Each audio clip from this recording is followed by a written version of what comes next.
భగవంతుడికి చెందాల్సినటువంటి ఆలయ నిధుల్ని నష్టాల్లో ఉన్న కోఆపరేటివ్ బ్యాంకులను కాపాడేందుకు ఎట్లా వాడతారంటూ సుప్రీంకోర్టు నిలదీసింది. అట్లా వాడటానికి వీల్లేదని కేరళ హైకోర్టుకి వాతలు పెట్టింది. కేరళ హైకోర్టు ఇచ్చినటువంటి తీర్పుని ప్రధాన న్యాయమూర్తి జస్టిస్ సూర్యకాంత్, జస్టిస్ జోయమాల్యా బాగ్చాల బెంచ్ ధృవీకరిస్తూ ఆ రాష్ట్రానికి చెందిన సహకార బ్యాంకుల పిటిషన్ని తిరస్కరించింది. కాలపరిమితి తీరిన తర్వాత కూడా ఫిక్స్డ్ డిపాజిట్లను క్లియర్ చేయడానికి నిరాకరించడంతో ఈ సహకార బ్యాంకులకు వ్యతిరేకంగా తిరునెల్లి దేవస్థానం కేరళ హైకోర్టుకి వెళ్ళింది. ఆలయ దేవస్థానం డిపాజిట్లను 2 నెలల్లో తిరిగి ఇచ్చేయాలంటే ఆ బ్యాంకుల్ని హైకోర్టు ఆదేశించింది.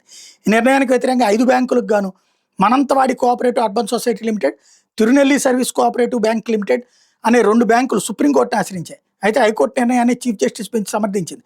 బ్యాంకులు రక్షించడానికి ఆలయ నిధులను వాడాలంటారా అంటూ చీఫ్ జస్టిస్ ప్రశ్నించారు. ఆలయ నిధులు భగవంతుడికి చెందినవి, వాటిని కేవలం ఆలయ అవసరాల కోసం వినియోగించాలని తేల్చి చెప్పారు. సహకార బ్యాంకుల మనుగడకి, వాటి ఆదాయానికి నిధులు వనరు కారాదని తేల్చి చెప్పారు. 2 నెలల్లో ఫిక్స్డ్ డిపాజిట్ నిధులు తిరిగి ఇచ్చేయాలన్న హైకోర్టు తీర్పుని సవరించడానికి కూడా నిరాకరించారు.